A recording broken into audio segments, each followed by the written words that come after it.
How's the stash? Glorious. That's what I'm talking about. Live from downtown Nashville, Tennessee. This is StacheCast. Let's go. Welcome to our ridiculous sports show. Hello, everyone. It's a frat party at a golf course. That was one hell of an intro. I enjoyed every minute of that. Come on. Do you even want to win? He's like running into a 12-story building. You want to talk about a whooping on national television? I'm not playing for the next 2 hours. Bring me some chicken. StacheCast, baby.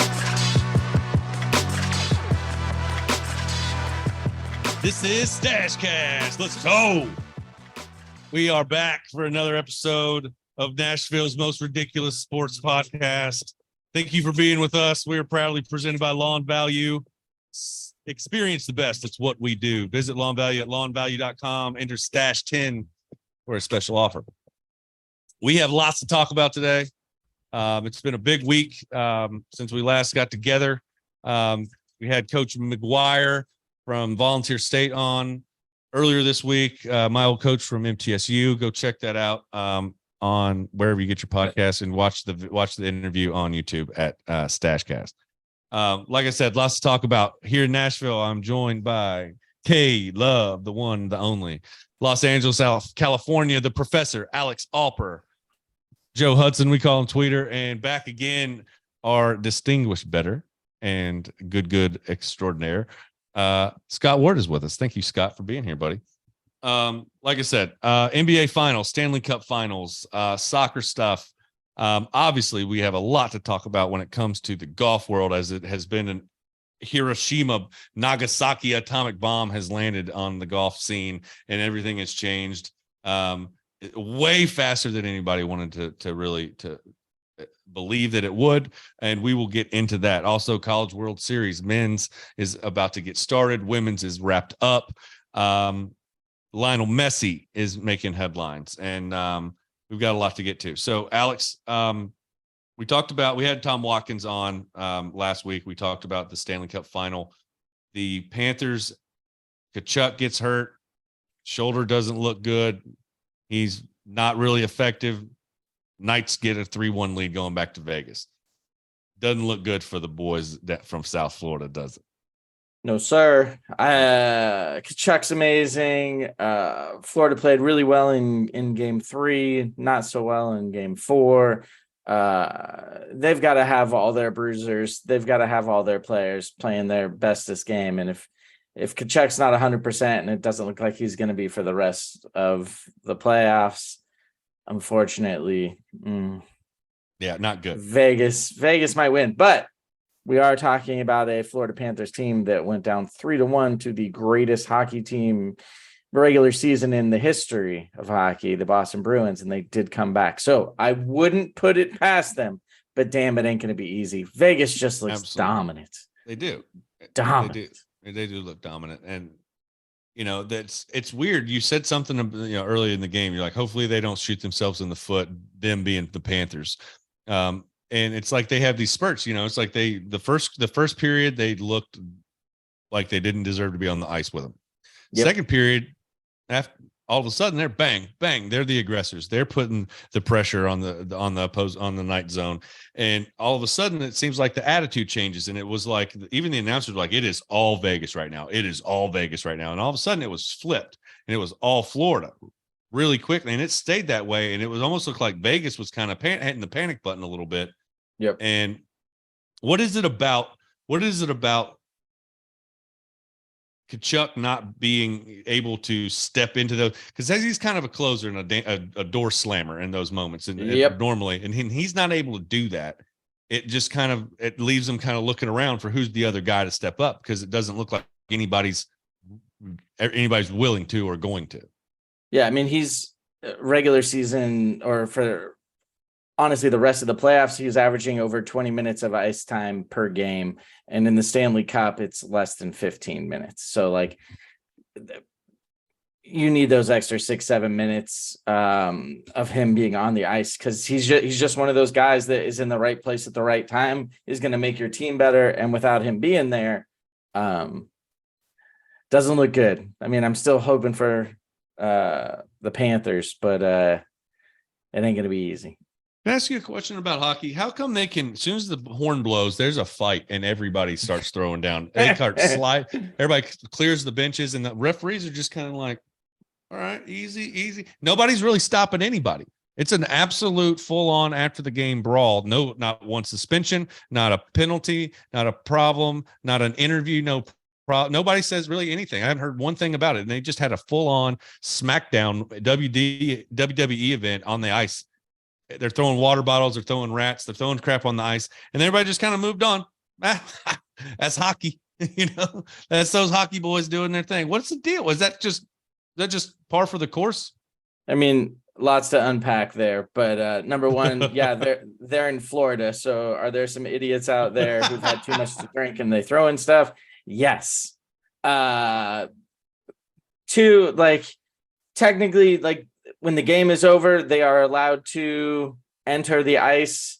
It depends on the arena, but you have to leave your bench in order to go out back to your locker room. I don't think it's like that in Florida. I think they could have easily exited out, but usually end of the game, you go give your goaltender a high five. And this one was just like, well, he was under 40 men, so it's hard to get. Yeah, it was like a slap shot, like the Hanson brothers, it was going out there and beating everybody up after the game. Everybody throw the gloves down. Everybody throw them. They will, if it gets egregious, they can actually call a penalty that could happen in the next game, or someone could get suspended. But poor Kachuk's out there with a broken penalty wing. He's out there like game. He's like slapping him with his stick. He's all like, "I can't punch you, but I'll." It didn't end that well for Mayweather. And then Mayweather. Then there's a brawl in the Mayweather exhibition fight. That one got stopped for sure. What the fart are we doing? Can we just we live in a society? Some can fight, some cannot. Get your shit together. God, like we're putting. We're talking about Las Vegas and Florida. Like we've got one and two of like derelict. You're talking about professional athletes is what we're talking about. True. And you have, if that happens in a baseball game. No, everyone's getting suspended. In 1985, it's par for the, everybody. Then it's fine. In 2023, everybody's getting it. You know what I mean? Everybody. Imagine on a basketball game, just the microscope with those guys. But anyway, at any rate, so the Stanley Cup final is at 3-1. It's going back to Vegas. We all agreed Tom and I agreed that the Knights were going to win in 5. Alex, for the sake of ratings, decided he was going to take everything Las Vegas. He hates everything Las Vegas, so he was pulling for the Panthers. Plus, he's a Lightning guy, so he's pulling for his Florida men. But at any rate, the NBA Finals is not much better. On one side of it, and obviously the Nuggets are they're the best team in the league, and they have been since the playoffs started for sure, and probably for a lot of the season too. Jokic is nuts, and it brings into that unwatchable quality that Alex talks about, because the games don't even seem competitive to a point. It's so dominant that it brings in that aspect. But the finals and both finals, the Western Conference Finals and these finals, have brought something that's made it enjoyable for me to watch, and it's the poetry and motion in which the Nuggets play with. And I've decided to, instead of focusing on why the Heat can't do this and can't do that, or haven't been able to be, whatever, I've been able to enjoy watching what the Nuggets are able to do and watch what Jokic and Murray and Porter and all those guys are able to do. Because if you're a fan of sport, then that should be fun to watch, right? So that's what I've been paying attention to. But it's not incredible to watch. It's not even a series, though. Well, I mean, I ain't heard no fat lady sing, as someone else always says. Hey, I ain't heard no fat lady. I'll tell you what, though, she's warming up, buddy. She's no. She's getting her. I mean, I hope she does. I hope she cranks it out. Nuggets are up 5 right now with 5 minutes left in the game. They're up 5. Okay. See, Butler has 8 points. We're down, and Butler's got 8 points. See? That's the type of stuff that I'm just I don't understand. How did your best player have 8 points? Someone else I don't know, showing up. But Michael Porter really has sucked. They've kind of gotten Joker into foul trouble the last couple of games, so he hasn't even been as effective. But he just hit the boards way too much today and just overpowered them down low. Yeah. Plus, they didn't have Aaron Gordon go off again. But 2 games ago, he had 30, 20, and like 12 or gotta- something like that. Like just the most You got to keep him on the unbelievable- bench.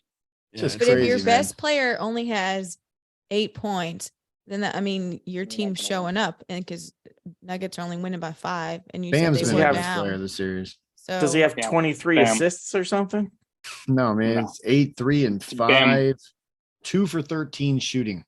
Sounds That's like like what, 14%, something like that? I 14 think and a Bam half? had a double almost in the first half.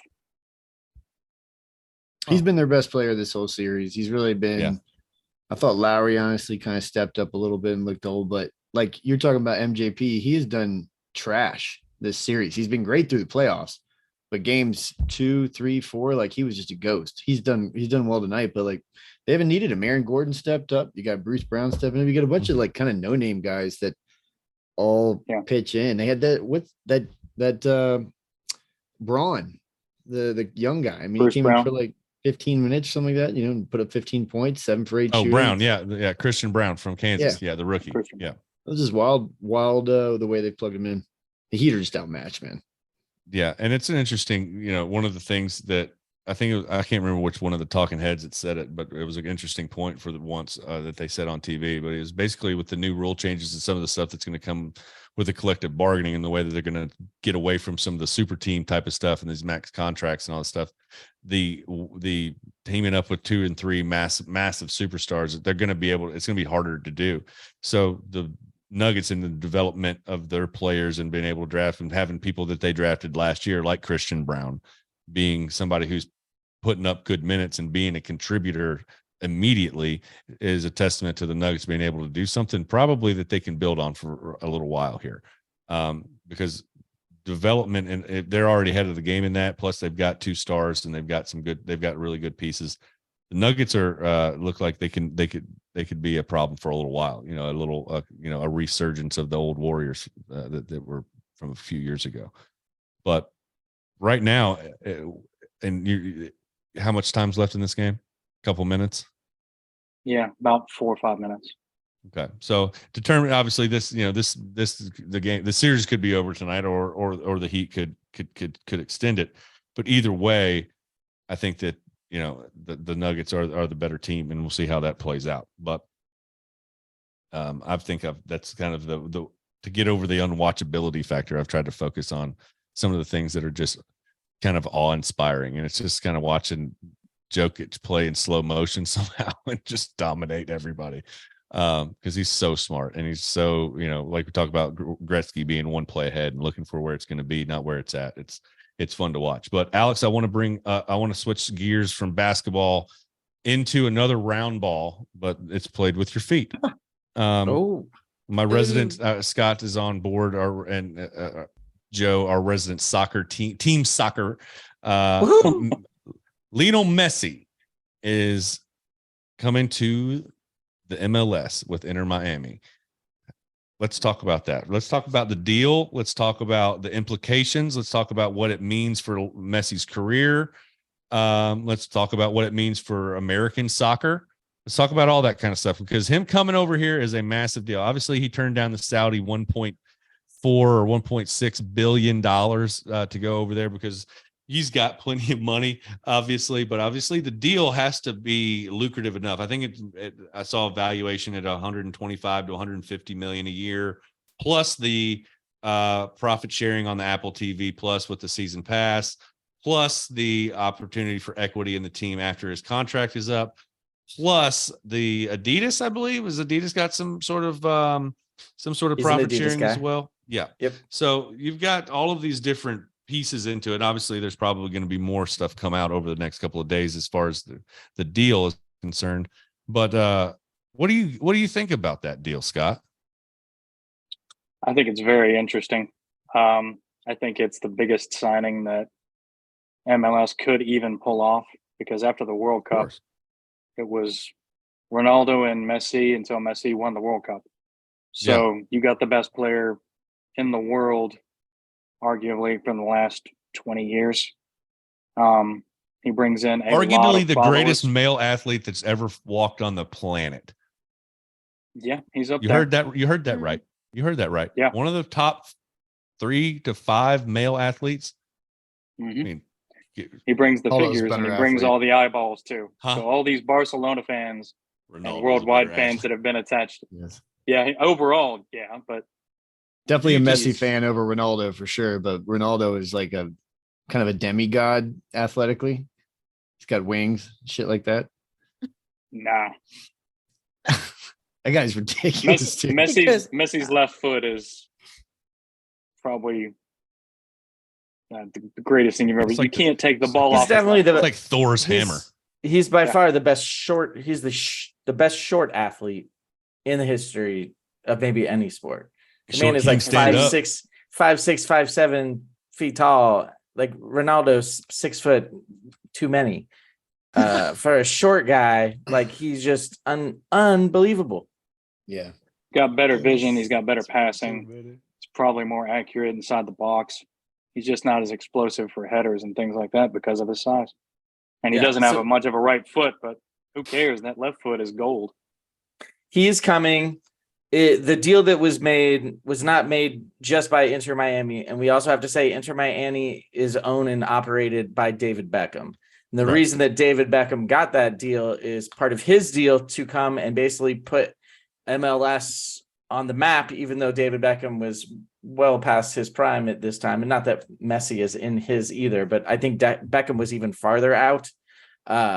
Agreed. One of the deals that David Beckham got to come into the league was not only a bunch of money, but he'd have the opportunity to buy a team for $25 million. The most recent team, the next expansion team that is coming up in the MLS is San Diego. San Diego's team value, they just bought $500 million. So, yeah. David Beckham if he turned around and sold his team, obviously, which he's not, but if he sold that team now with Miami, with Messi coming to that team, dude, he's probably getting close to $1 billion for a major league soccer team, which is absolutely unheard of. That's This crazy. guy is going to change the entire landscape of the MLS. And it's not only, once again, a deal that was done by Inter Miami. This was done by the entire league, because no matter where Inter Miami plays, those games are going to be sold out across the board. Yep. They've said he's likely going to start in July, probably for the All-Star game, maybe for the MLS. And the tickets to come here in LA went from, $50 a piece. Cheapest ticket now, $500. And that's it's pretty like much what it is everything's across the sold out. board. Yeah. Everywhere. So he will be primetime TV, and as we're talking about the sports business aspect of this, now Apple TV is like, oh, our TV deal is looking good right now because everyone's going to want to watch. And the only place you'll be able to watch is on Apple Plus. Sponsor us. There's It's also huge. a player caveat on this too that I don't think a lot of people are talking about. When Beckham joined, they would allow him to go off on loan in the off season. Barcelona is the only other team that Messi would want to play for, and they just simply cannot afford him. Correct. But in the off season, say December, January, when the Champions League is ramping up, guess who might go on loan to Barcelona? Bum, bum, bum, bum. Guess who So might it also gives come the and player play? an option. It gives him an option. And now some of Messi's former players or former teammates at Barcelona and Yep. other places that he's played said, oh, I want to come play Yeah. with Messi in the twilight of my career. I mean, it's To still Miami. not getting people in there. Yeah, to Miami. It's still not getting people in their prime, but like It's close. the MLS is going to be must-watch TV overseas. Like people who watch soccer for a living, who love and call the game football overseas, are going to be like, I want to watch Messi. I want to see what it's like for the MLS. And the MLS has never had that opportunity ever. This is epic. It's as big as it can get. This is Michael Jordan signing with some fledgling league in Turkey. Like, Yeah. This is crazy. It's also going to be hilarious because he's going to whip some serious ass over here for a while. He might. It's going to be. I'm taking the over perpetually. Messi anytime goal scorer until December every game. Just book it down, lay it down. Also across the pond, Man City, and forgive me, it's like the Triple Crown of soccer or something, right? They won Treble. the Treble. treble. Ooh, the treble. All about that bass, no treble. Let's talk about the treble. What all does it include? Includes a championship, a tournament. What else? It's simply 3 titles in the same season. In England specifically, there's 4, but nobody's ever done 4. The only other team that's ever done the treble is Manchester United. That's about 20 to 25 years ago. So this is the first time that anybody's ever seen it happen in that country again, because that country is the most competitive league. So City won the league. They won Premier League. They won the Premier League. They won the FA Cup, which is kind of like England's regular cup between all the English teams and the championship division below it. And then they won the Champions League, which is basically a tournament of the best professional club teams in the world, kind of formatted like the World Cup that they do annually. It's the biggest prize in soccer. That's quite a run in one season. That's obviously how many years has it been? Alex, you said it had been last year. Fat Boy Slim FIFA era, the Funk Brothers. You ever play FIFA back? Yeah. Like I used to skip home ec class to go play that shit. That's how long Play it's Funk been. Soul, bro. It's been a long time. We did play FIFA from time to time. Fat Boy Slim. Well, congrats to those guys. Obviously, I don't know if anybody's Man City guys. Are you a Man City fan? I'm a United fan. Oh, you're a Manchester. I'm a Chelsea United fan. I like West Johnny's Ham, a li- unfortunately. Johnny's a Liverpool fan. Okay. So- Well, Happy for him, I guess. I like the fellas that play down the street here for Nashville. That's who I like. Nick, you ever seen Green I'm a Street Hooligans? non-soccer fan. Have I ever seen what? So neither one of you probably has ever seen the movie Green Street Hooligans. You ever seen that? I've seen Green yeah. Street Oh, you Hooligans. haven't? Yeah. God, No, I Scott, have you haven't seen it. Caleb, you No. gotta check it Toby out. honestly. Maguire, is he in that movie? No, it's Elijah Wood. Elijah Wood. Wood. Damn it, I was close. They look Charlie alike. Hunnam. It's got Charlie Hunnam in it. The dude from was the biker show. Sons of Anarchy. Sons of The Anarchy main when he was a character. little kid, when he was a kid. Yeah. He's I a would British watch it dude. then. They come together. It's basically every time the Premier Leagues play, they Soccer each have a hooliganism. firm that is basically a gang. And those gangs or those firms meet up also and beat the living shit out of each other until one of them wins. And then it's all about reputation. It's a wild movie. That's literally the only reason that I've ever started. Kristen's like, West let's Ham. go. Let's go watch it West right Ham, now. there you Can't go. That's the only reason I Fancy. like West Ham. Like, it's West Ham till I die. wait. Nice. Anything it'll take, Joe. Anything that it'll take. Well, we'll keep an eye on the Green Street Hooligans, and we'll also keep an eye on Messi coming to the States. When does that season start? So the MLS season has already started. Yeah, It it's starts going the same on. time baseball does. Messi will be, like I said, Barcelona is done. So technically he could sign any day and make it happen, but it's looking like a late July, early August debut. And why He's didn't coming he stay from where he PSG. was? He's coming from Paris Saint-Germain, which he didn't want to re-sign with them. And normally during a transfer window after a season, you're not really allowed to start until July 1st. It's the beginning of like a transfer period. But basically it's like 1 or 2 months of free agency. And then after that period, you can't do trades and whatnot. You can only just sign free agents. So he'll start in July. Okay. There is a theme here, though, a pretty big theme in all of these things. Manchester City is owned by a Saudi prince of some sort, a Saudi prince. Lionel Messi got offered $1.6 million to go play in the same league that Cristiano Ronaldo is making. Oh God. $300 million a year or something or other. He's making. Yeah, they're just trying to buy everybody up. They're trying to buy everybody. Lionel Messi is taking money from the Saudis. He is on their organizing committee for the next World Cup. So Hmm. he's making hundreds of millions of dollars from them already. Saudi's And just Newcastle taking. is owned by the PIF, which is also it's the public investment firm, which is the same group that just had the legal settlement with the PGA. They're trying to Dynamite get in as segue. many sports as they can. Yep. Yeah, they So let's talk also about own. Ronaldo. Hold up. Like, oh, go ahead, man. They also own. Sorry, they also own Paris Saint-Germain, which is owned by basically the country of Qatar, which obviously is not Saudi Arabia, but we're talking like the same area, the same ridiculous amount of money. And basically, they were like, "Oh, how are we going to make our team better? We'll just spend more money than anyone else because there is no salary cap." And they're talking about it. A Qatari investment, or I don't know if it's royalty, a sheikh. They're trying to buy Manchester City, or excuse me, United. Manchester United. So Yep. It never they ends. know where the cash cows are. For sure. And they got enough money to go after them. That was the Almost $1 trillion. So let's talk about this for a second. So the Public Investment Fund, PIF, is technically the entity that started the LIV Golf League.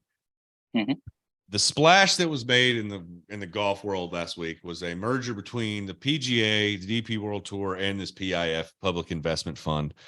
On the heels of the commissioner of the PGA, Jay Monahan, saying everything under the sun about loyalty, basically bastardizing every one of the players that went and took the money to go play in this LIV Golf League, telling them that they would never be able to come back and play for the PGA, that was a decision about loyalty, decision about legacy, et cetera, et cetera, et cetera, et cetera. And everybody from Tiger Woods to Patrick Reed was offered some money to go play in this league, and a handful of guys took it. And the ones that didn't stood on their high horse, and they felt really good about the decision that they made, and they were standing for something. And Rory McIlroy being the one of the focal pieces of that. Obviously, Justin Thomas had his piece, Spieth and all, and Fowler, all those guys kind of had their take on it. Rory seemed to be the one that was willing to say the most, and was, I guess, because he's been around as long, he had a lot of influence on that stuff when it was going down. And now here we are. Go ahead, Scott. He's seen it happening in soccer because he's from Ireland. Correct. So he knew what was firsthand. happening, and he knew what was happening. But none of them, it seems, after the fallout, because I even made the comment that I was like, you had to have seen this coming. And I think they all did to a point. But the speed in which it happened is what caught everybody off guard. Alex, what's your first impression when you've heard the news? What the fuck are you doing? Was my first thought, because one, they didn't even the players found out on Twitter just like everyone else did. Like, what the actual fuck? That's like, are you serious? Yeah. Here you are on your high horse being like, this is the people that literally funded 9/11. We will never do business with these people ever, ever, ever. Oh, wait, we're losing money. They got more money than us. Oh, we're best friends now. Fuck you guys. Is it better for golf? Yes. 100%. Are we going to see all the best players play? Yes. Is this sports ball washing and taking your creepy oil and drug money and literally funding like Sudanese? They are funding the war in Russia. Like, it's everything bad. It's literally doing business with the devil. And then like, oh, it's just the devil. We'll have you over for dinner. Now we'll just like hang out. It is absolute 100% horseshit. And it's all money, because we know it all. That's how it works. So money. So when it comes to the money, the biggest thing that stands out about the money is the PGA will talk about the legal fees in the fight. Joe, the antitrust, the legal fees in which they were spending, because the Saudi, the PIF, they're going back and forth and spending. They had enough money to milk them absolutely dry. So the PGA comes back and says, we were fighting a losing battle. We had to cut this thing off, tourniquet this thing, and make the best move for golf, which was for us to come off of our high horse and to realize that inclusion is the best thing for golf. And it just so happens to come with a shitload of money and all of the things that were originally, like Alex said, bad and deemed, dirty. and here they are right back in bed. Do you think that the players that didn't take the money, that stayed, are owed anything financially? Me? Yeah, you.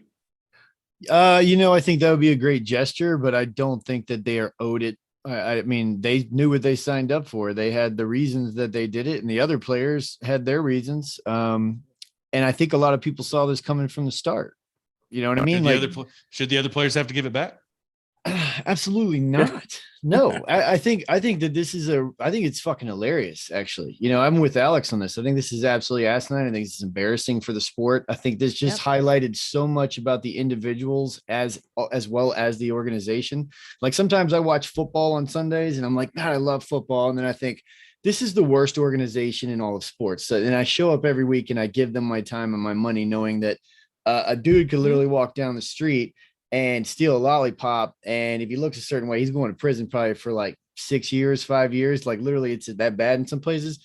You got the NFL, Jameis Winston literally sexually assaulted a woman, grabbed her in the vagina in a car, admitted to it, and he got half the amount of football games suspended that Tom Brady got for letting air out of fucking footballs. And this golf is just highlighting everything there. It's all about who's got the most money, who's got the most power, and they will fucking wield that power and they will win again and again and again. Oh, you want Ronaldo? You can bring him over. You know what? He can live with his fucking girlfriend. It's fine. But everybody else, we will fucking cut your head off if you do that shit. Like, it's all about money. And honestly, when it comes down to it, it makes me hate all professional sports a little bit. Yep. I definitely care way less about golf. I care way less about following it now. It's too confusing and I don't really care. Like, Phil Mickelson just like grew a vagina and went out there and putts with his 40-foot dong too at the same time that he bought with like $800 million of money that he just got, and he gets to tell everybody what to do. And I just think it's been a bad look for a year, dude. Sorry I went on a rant there, but I'm so sick of it. It's just been a bad look. Fuck all of them is how let it out. And you're right about it all. And Saudi money smells, and it doesn't smell good. It smells. And I think it's something bigger is happening, not just with sports, but if you look at what's happening with soccer and Saudi money clouding everything, same thing with golf. Something's coming that's bigger than sports. I mean, obviously we know because of the relationship we have with them, but it's now weaving into sports and into that entertainment business that I agree with you. They're not going to stop. And it's going to be a matter of time where they go after football next. Is it, like it? I don't think it matters. Honestly, right? I don't think it matters at all what sport they go after or what, because I think at the end of the day, and tell me if I'm wrong, and I'm going to slip one on you here, but tell me if I'm wrong. We can sit here and we can talk about how dirty it is and all of the shit and all of the things and everything and blah, blah, blah, blah, blah, blah, blah, blah. They turn that game on Sunday, you're going to watch it. They turn that golf tournament on, and there's somebody like Nick Taylor who's hasn't won the Canadian Open for his own country in 70 years or 68 years, something like that. And he hits an eagle to win the tournament in a 4-hole playoff against Tommy Fleetwood. You're going to turn it on. Mm.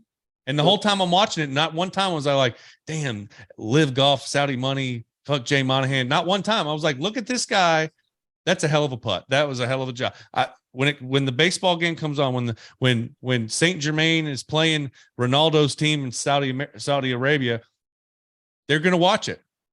The fact is that they know that. They know that it doesn't matter. You can sit here we can sit here and we can behind our microphones and behind our computers and we can talk about all the things all the time. But if you ask me if I'm not going to watch the football game because of the team that runs it or the man that runs it, I'm not. I want to watch the football game. Like, well, that's what he said too. He said, you know what I mean? Like, so I'm with you. I'm with you on the same page. It's like, yeah. What do we do? What do we do as fans? Because it makes us sick to see how it's all playing out and the way that these individuals are behaving and the hypocrisy and all the things and the greed. Oh, the greed and all they pretty much prices up and we pay all of it. Yeah, they jack the prices up and we keep going. You talk about the prices to the MLS games now that Messi's here.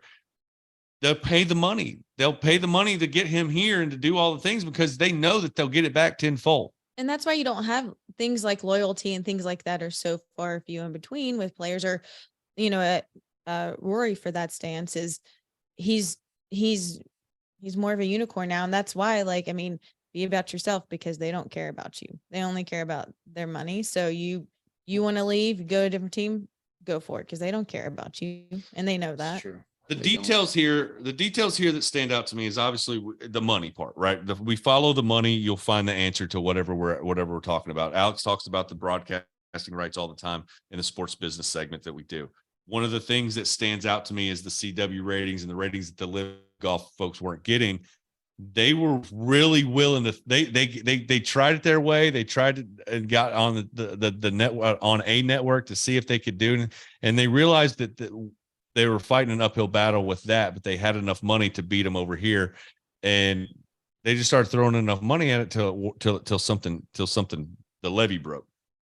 If you were watching a tournament on the LIV Tour on the CW, who not many people were watching, you could be watching this and it's Sunday, right? And we're getting down to the last couple holes. Well, guess what? If that tournament is taking a little too long, and whatever shows on the CW these days, I'll use the Gilmore Girls, which it's probably not anymore, but the Gilmore Girls is about to come on at 5 o'clock. Guess what happens at 5 o'clock? They turn that tournament off. Like, you don't get to see what happens at the end because they are playing their Gilmore Girls. That is how bad it was. You literally couldn't watch the end of the tournament, even if it was close, if it wasn't close, because the CW is like, we don't make any money from you guys. Like, this is literally like what it stands for. The LIV tournament was paying the CW to put it on TV. Nobody was watching. Like, it was a failure. But Absolutely. that $100 million that a year that LIV was basically milking off of the PGA, being like, we're just going to keep you in lawsuits over and over and over again for 10 more years, would have bankrupted the damn thing. Wow. And so they got what had they no wanted choice. to begin with. yeah, They literally just got what they wanted to begin with. 100% Started they an got what they entire wanted. golf league. It worked out for them. Now they got an investment, and they got a better investment than they were ever going to get True. if you had just let them in to begin with. See that tweet Saudi- from Trump What? last year? Like, Trump tweeted. Yeah, he called this. Yeah, I Called it was like, posted it on loyal the players. Yeah, Mhm. he was like, he was like, yeah, there'll be some people that are salty. The people that didn't take the money will wish they did, and the ones that did will be happy that they did. But this Tiger merger's Woods, happening. $900 million. Yeah, and I knew it was $900 happening. million. We all knew it was going to happen. I mean, if you, like you said, if you follow the money, you knew it was going to happen. You knew that they couldn't do the legal battle forever. Like you said, they'd have been upside down in probably another like 2 or 3 years, if that. They didn't have, plus consider, there's a whole bunch of other things that happened, and we'll never, we obviously still don't necessarily know all the details yet. But I guess what the general consensus is, if we can find something shiny to talk about when it comes to this, is that the consensus is that I think this is going to be better for golf long term, as far as a whole. So let's focus on that aspect of it. The team aspect, they're talking about maybe continuing to keep that as a play. The DP World Tour, the way for people to be able to gain points and be able to obtain memberships and tour cards and statuses and exemptions, etc., is going to be a lot more. I don't want to say robust, but there will be more opportunities for guys to get into to get opportunities in a new model.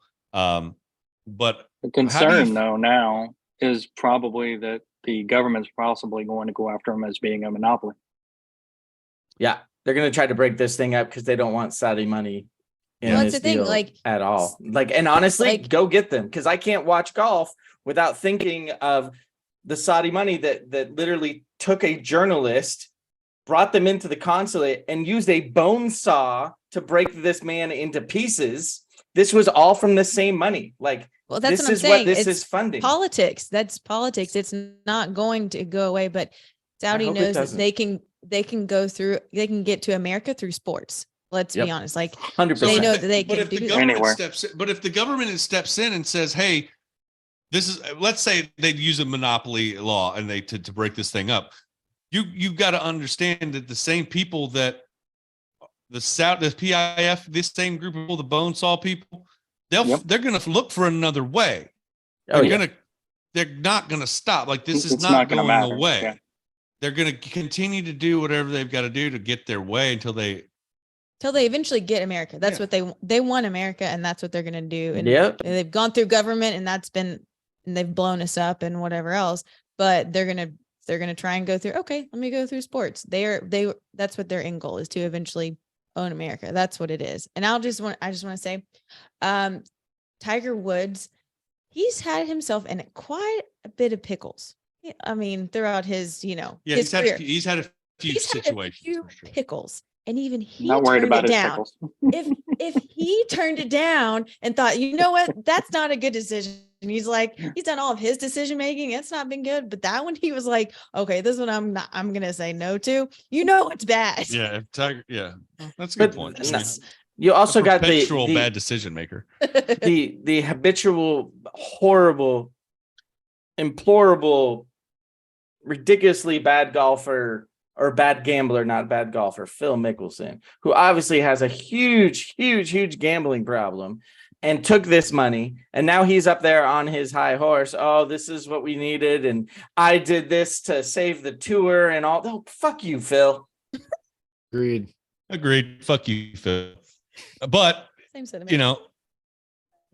I think this is interesting. There's always, I've always been a person who believes that there, understands that there's two sides of everything, right? So I'm looking at Phil and I'm thinking, fuck you, Phil. I'm thinking, fuck you, Phil, on one side. But I'm also thinking, at the same time, I take myself back, and everybody talks about, talks about this right now with the merger. I have to take myself back to when it originally happened. And I had to talk to myself and say, hey, Nick, how did you feel about it when it first happened? And I remember, and the way I felt about it was that they should be able, as golfers, to be treated as independent contractors, to be able to go and play in tournaments that they want to play in if they want to. However, it should be structured similarly to maybe the way that the golf or the soccer is in Europe, where there's rules and there's regulations. If you're playing over here, you can't play here. You loan them out. You do this kind of stuff. There's some regulations that will make it work, right? But I definitely always thought that, there was something. It's like, okay, if this guy doesn't qualify for this tournament and he goes across this and plays in the European tour for a weekend or two because he didn't qualify for some tournaments on PGA tour, they never really ever had a problem with that because those two tours were linked together. Correct, Scott? So now I guess my problem was just because if you took this Saudi aspect out of it, right? At the time, if you're like, if another league came out and they said, we want to give you guys a signing bonus and we want to do some things a little different, do this, do that, the next thing. And we want to, you guys can come play in our tournaments. Kind of like they should have been able to do. I felt like they should have been able to do that if they wanted to. If they were willing to forego the PGA events that they would have had to play in those tournaments, they should have been able to do that. And when they got done with those tournaments, they said, you know what, that was fun for a second. I'm going to go back to the PGA where I feel at home. They should have been welcome to come right fucking back. Problem is it's not just any other, organization. It's Saudi, and that's just got a much bigger, it's got a lot more. The PGA was the tentacles one that was to drawing it. the line. The PGA was just basically saying, we don't want you to come back. So, but then that was costing them the cut points. Hypocritical fucking bullshit. Yeah. Corrections and retractions from an episode that I wasn't on 3 or 4 episodes ago. You guys were talking about professional golf. You were talking about tour championship or something. You already did this. What you were talking about, we were trying to figure out which organization ran which tournament. The PGA doesn't run any of the tournaments. They don't operate any of the tournaments.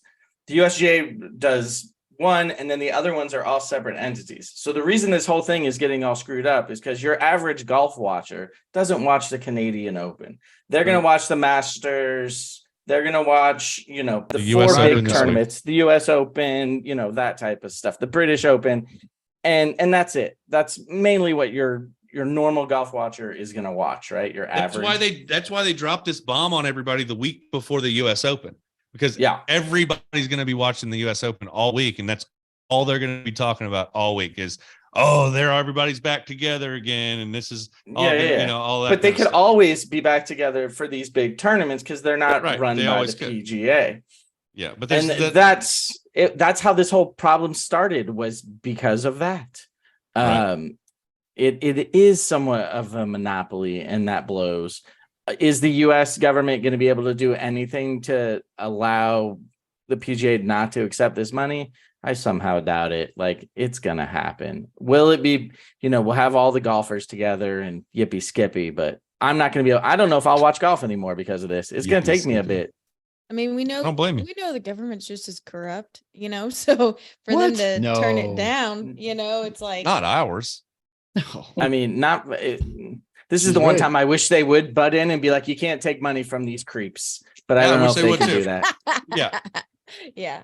I just But it doesn't look like that's going to be the case. But at the same time, we don't know. We're going to, like True. everybody else, we're going to sit back. We're going to watch. We're going to find out.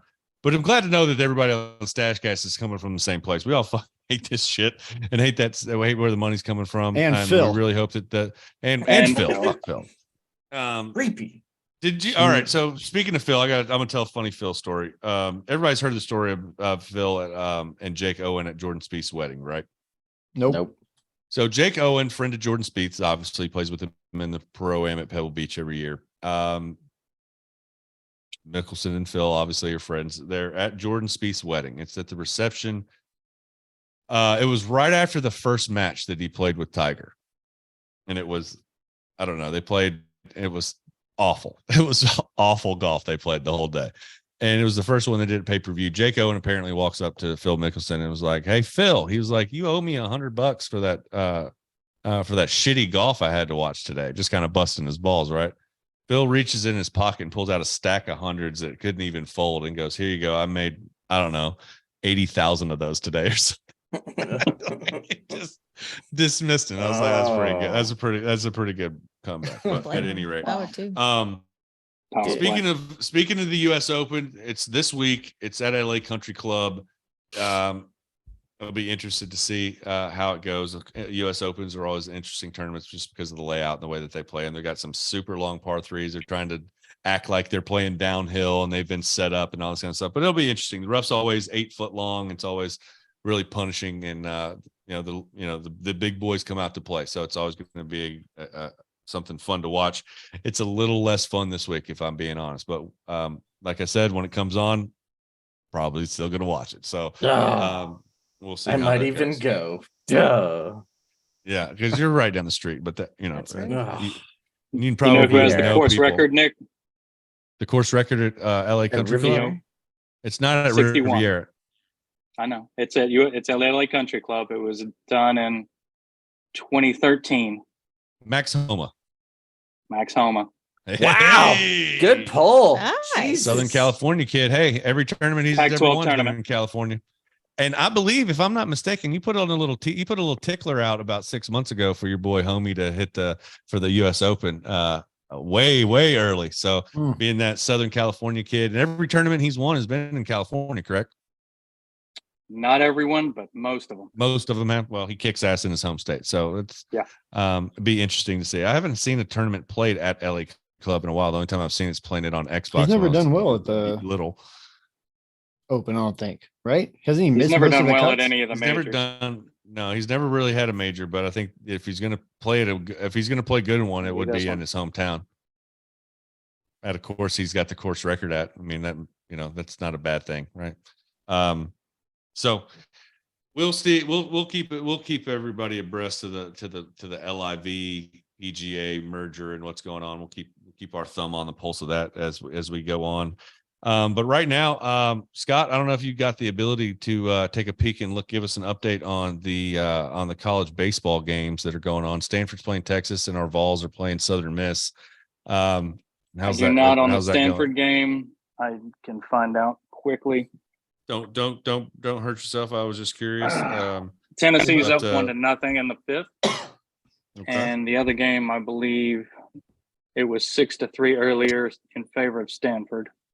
Yeah, it's a tie game, bottom of the 8th, 6-6, with no outs. So the two teams from last year's College World Series that are still standing would be Stanford and Texas. So one of those teams is going to get to go to the World Series. And then obviously the winner of Southern Miss and Tennessee will round out the field of 8 that go to Omaha. Omaha. Wake Nuggets Forest. are champs, by the way. Dude, what did you say, Joe? The Nuggets are officially champs, by the way. The Nuggets have breaking news: the Nuggets are the NBA champs for the first time. Boring. First time ever. Go Nuggies. So yeah, I can't wait to see what happens in free agency. Actually, you know what I'm most excited about is now Adam Silver can finally tell us what the hell he's going to do to John Morant's dumbass. Oh no! Yeah, Is that what he was waiting on? Yeah, he's To waiting. be in it? I think he was waiting on the seat because he wants that narcissistic fuck wants all the attention that on him. So skeleton weirdo. yeah, looking he looks like a bad He character is. from like Game of Thrones. Harry- he looks like yeah. the dude from Game of Thrones. He's rough. You know The who guy- I'm I talking sat about? behind him at Charlotte, and I told my wife that I saw him. She's like, "How'd you know it was him?" I was like, "That's an unmistakable head." yeah, you can't miss that dome. Dude God, is the nicest. he's evil looking. He's so nice. He is so well spoken. I've heard he he's went to very nice. Duke. He is a player's dude. Like almost every commissioner out there, they show up and they get booed. He does not. Like he's an actual good dude. He's good for the sport. He's smart as hell. True, but you don't know what's in his. He still looks like he's straight off of basement. Harry Potter's like Bad Dreams. He does.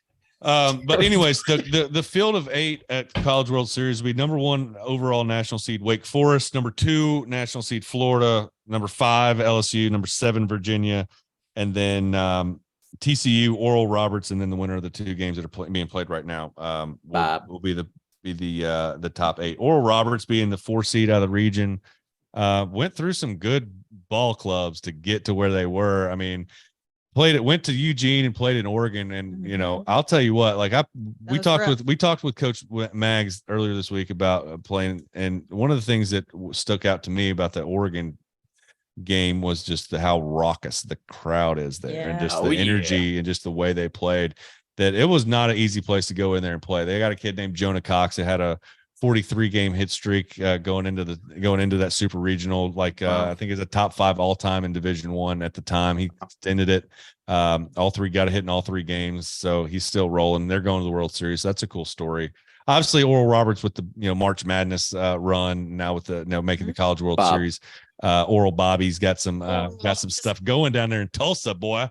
But Oral. Oral. Between basketball and Oral, baseball, they're just coming up in the world. Yeah, they're coming up. With all of the opportunities that they've had, you'd think they might blow it, but they haven't. So good for them. It's probably because it's a Christian school. But at any rate, I digress. The Women's College World Series, just to put a little nugget on that. Obviously, it's over. We didn't get a chance to talk about it while it was going on. Our Vols were in it, Lady Vols, and they fell a little bit short.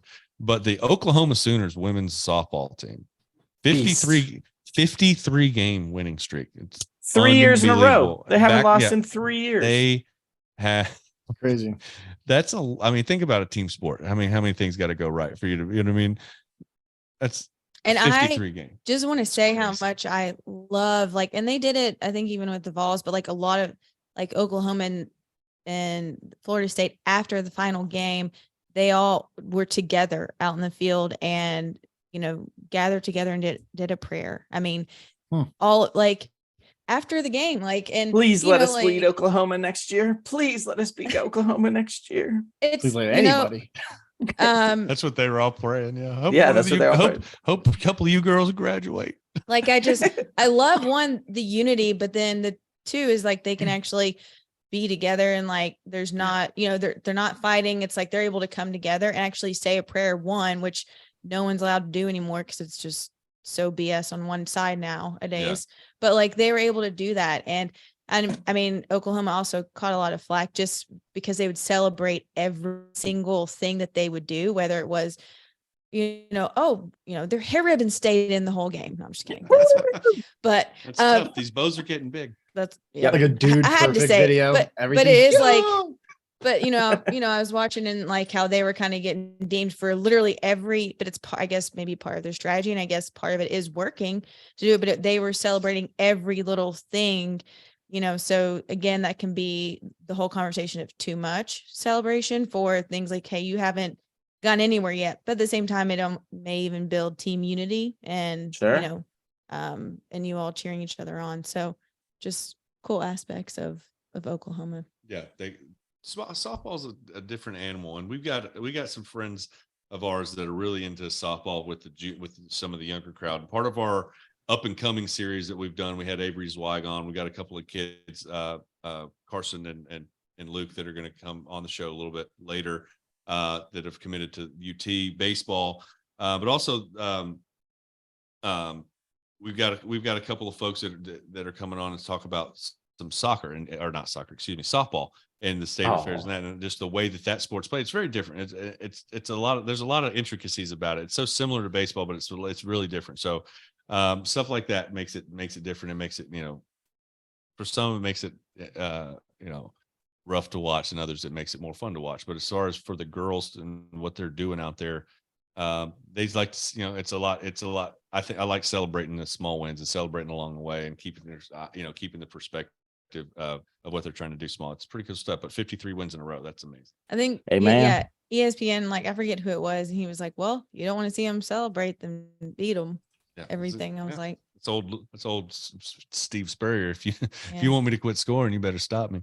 Well, that's I want to transition into a little short segment that Joe came up with.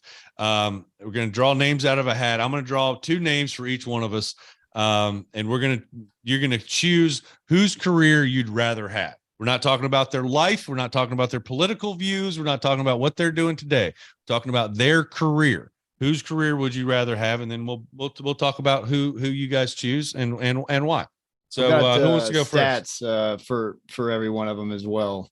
You do? To share just like brief Okay, highlights, cool. money, all the stuff, but Cool. tried to pick 10 players that are just very different.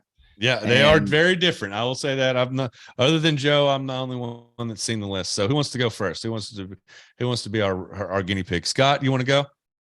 You want to Might lead as us well. off? All right. Your first name is Venus Williams or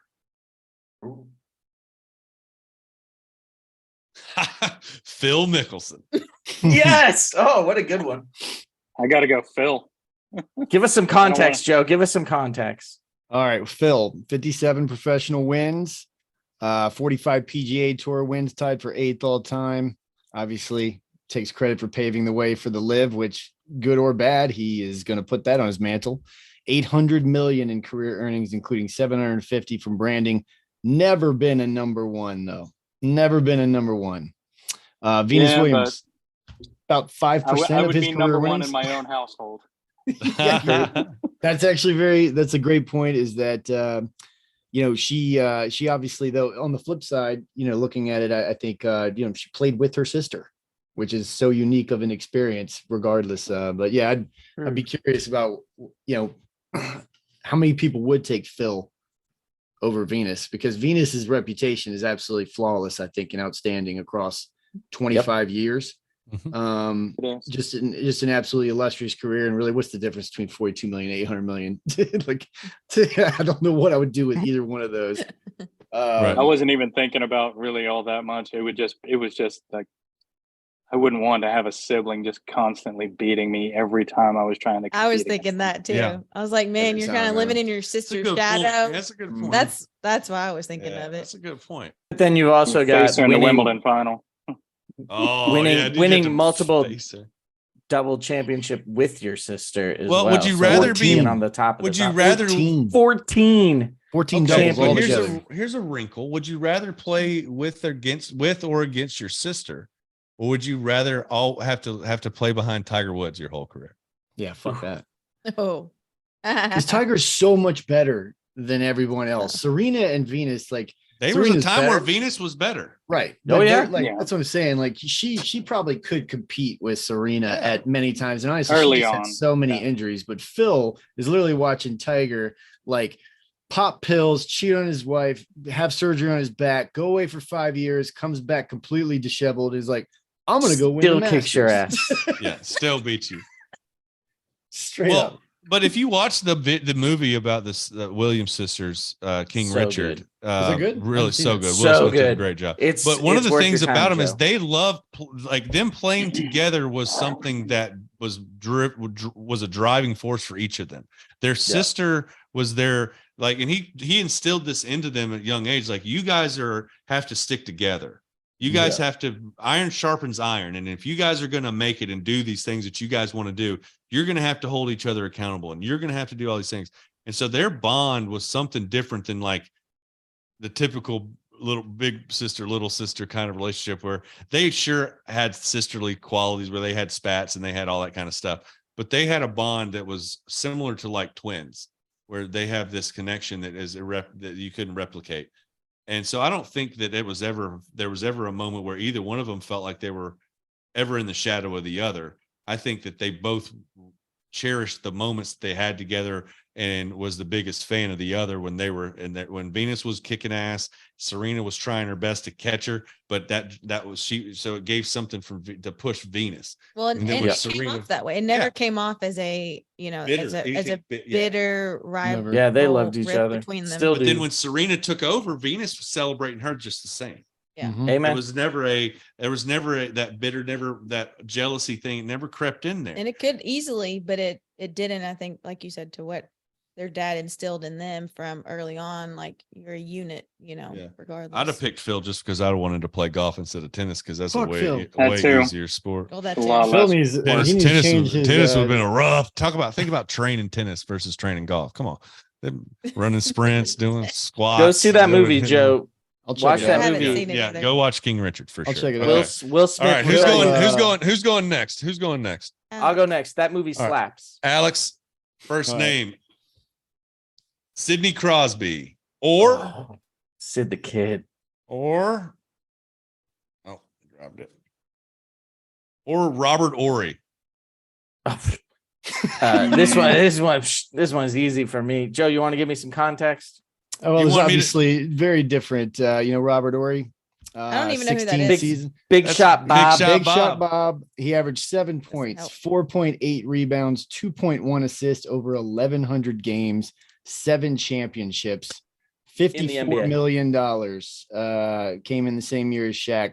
Basically, just kind of coasted to infamy for forever. And then obviously Crosby, around the same amount of games, 1,200 games, 550 goals, 952 assists, 3 Stanley Cups. Selected first overall, obviously has lived up to the hype. But I will say, probably one of the more hated hockey players I've ever. 100%. And I that agree. I mean- that alone to me makes that Big Shot Bob's revered.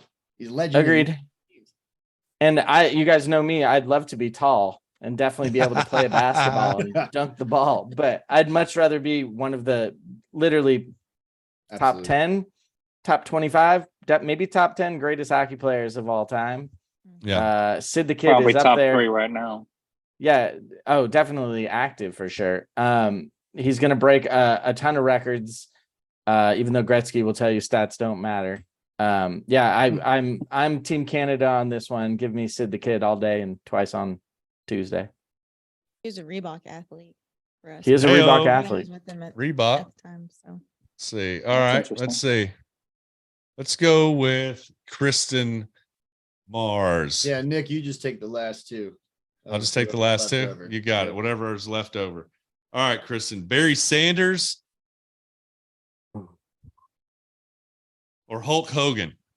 Oh, good one. Damn, this Oh my is god, this is so hard. Give us some context on the two. Give us some differences. Those are context, very Joe. different. Obviously, Barry is my favorite football player of all time. I just remember watching this man as a little kid and being like, what a majestic, just unbelievable football player. Tasmanian devil. But probably one of the more depressing, interesting kind of thing, though. One of the more depressing sort of finales of a career, when we think back to like, oh, he was Rob Short. Interestingly enough, though, he was 31 years old when he retired, which is well beyond the typical lifeline of a solid running back. But I mean, Emmitt Smith was straight up like, there's no fucking way I'm breaking the record, or I have the record today if Barry Sanders keeps on playing. And I think everyone paid him his dues, but 34 million in career earnings, NFL MVP, 2,053 yards and 97. Offensive player of the year, retired at 31, said, I hate the Lions. And then obviously you've got Hulk Hogan. Never won the Super Bowl, never won a championship. Barry Sanders retired early. He did get them, though, I believe, to their first playoff win in like 92 or something like that, but his first one since 1958,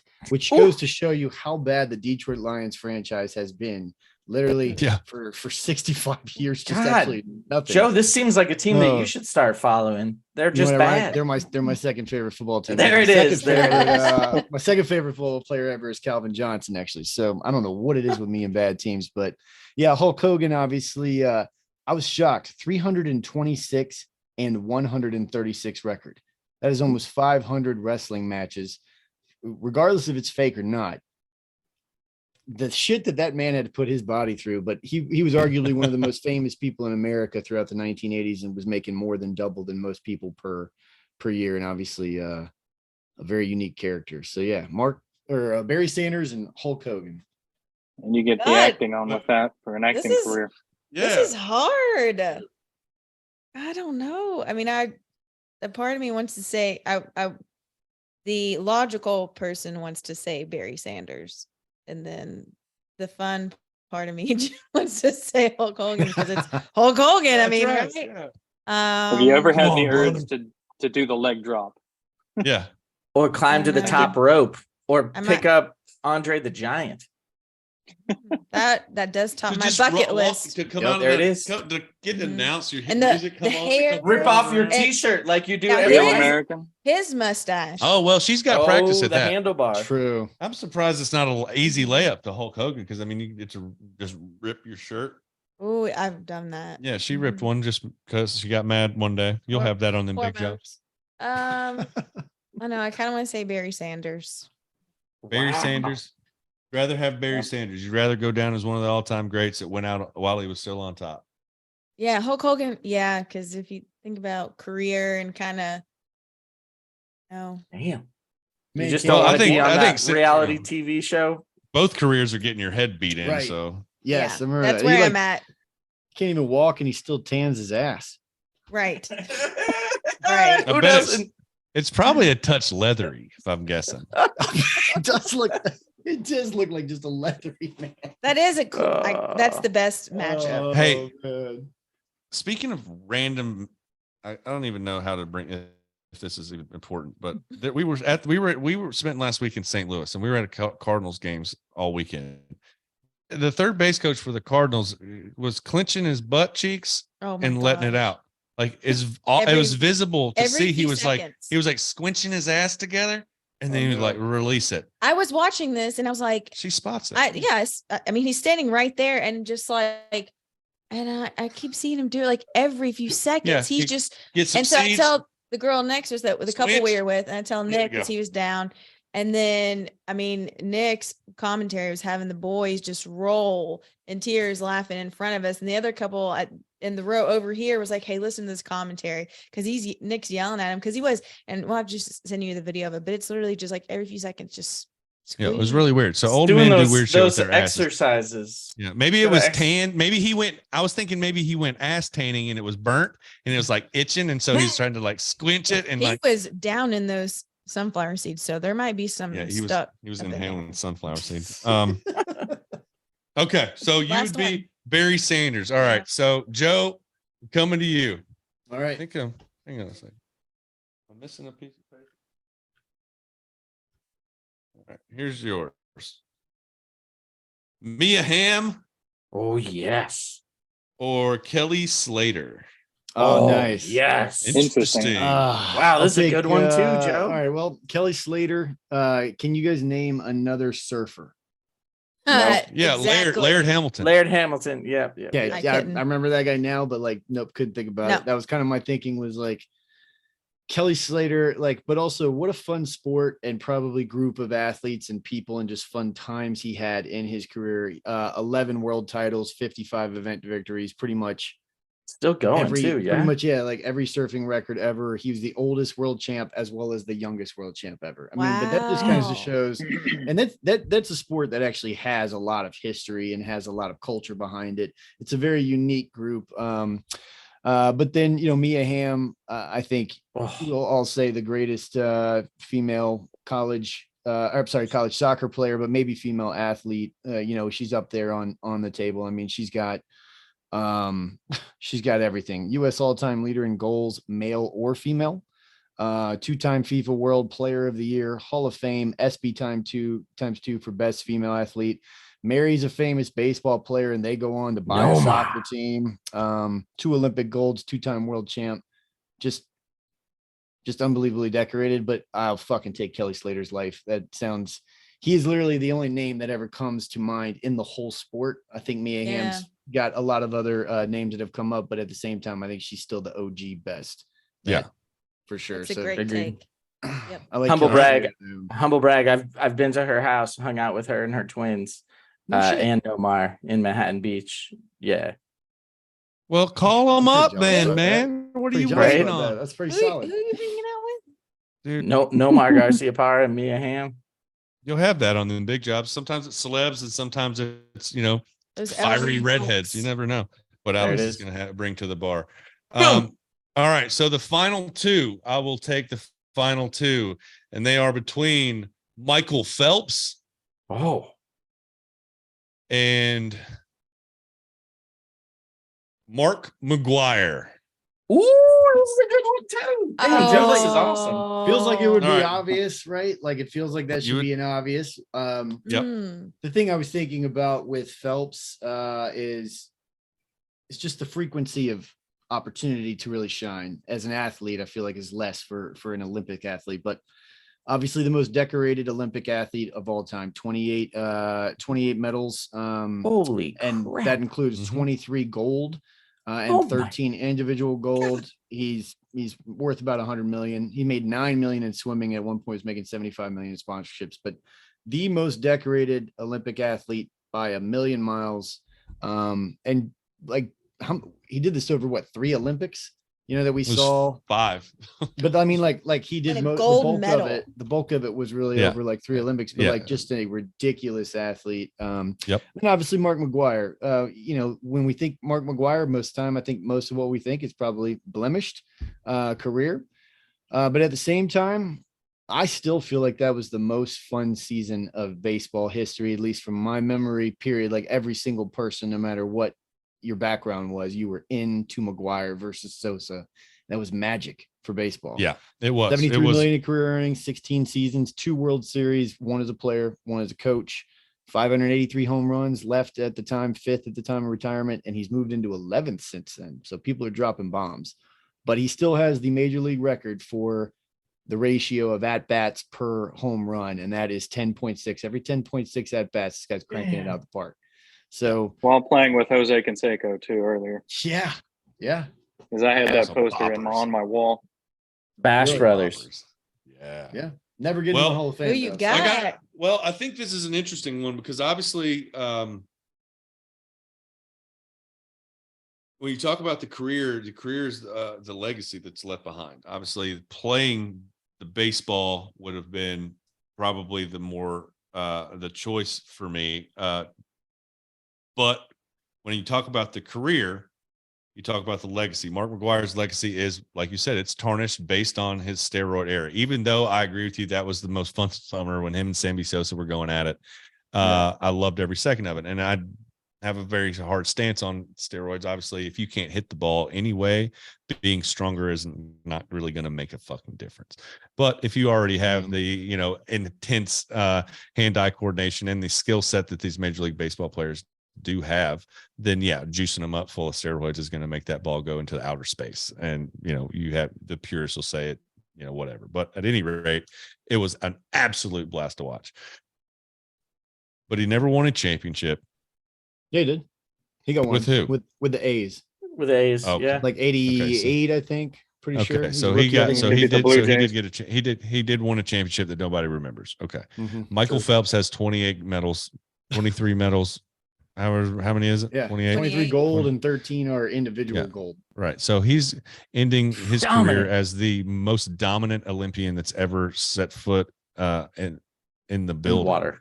He got and to ever represent swam. for his Water. country. There's also another aspect that I want to keep in mind. Not only is he the most decorated athlete, Olympian with medals, most dominant swimmer that we've ever seen. People that don't even know about swimming were hanging on the edge of their seats watching that dude flip through the water. True. Yep. His career was over by about 30. So he is chilling.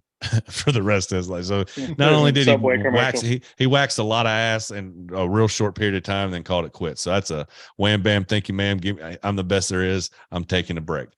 So I'm taking Phelps's career, and it's not really even all that close. Agreed. I mean, the Could experience. have had that to USC win- degree, Mars. USC degree from Mark McGuire.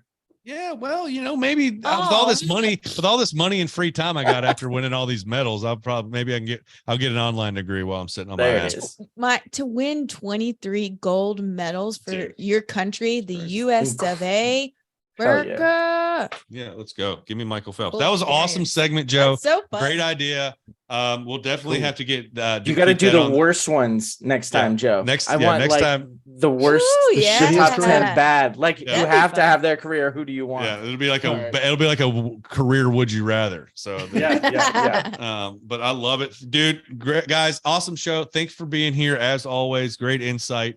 I appreciate the time and all the energy that you guys put into this every week. It makes my heart very, very happy. And guys, they're listening. I appreciate you being here as always. I know you got a lot of choices, so thank you for being here. And until next week, be good, be well. We love you big. StacheCast out.